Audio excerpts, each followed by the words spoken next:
Jadi waktu kecil itu semua hal kerjain.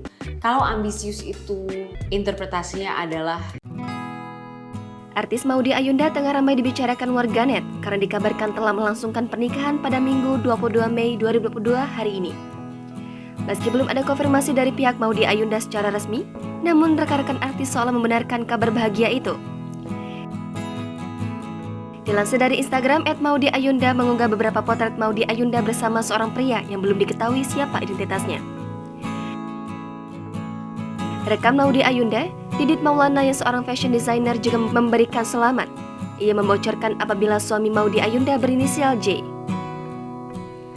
Para warganet pun banyak yang menduga kalau pria yang beruntung menikahi Maudy Ayunda adalah teman kuliahnya saat berkuliah di Stanford University.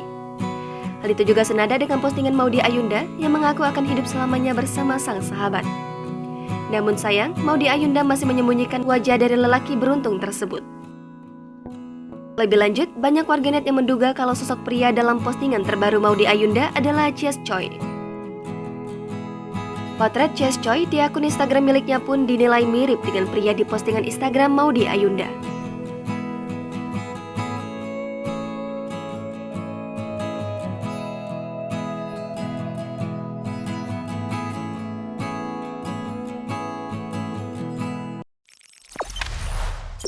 Jangan lupa subscribe, share, komen, dan like ya.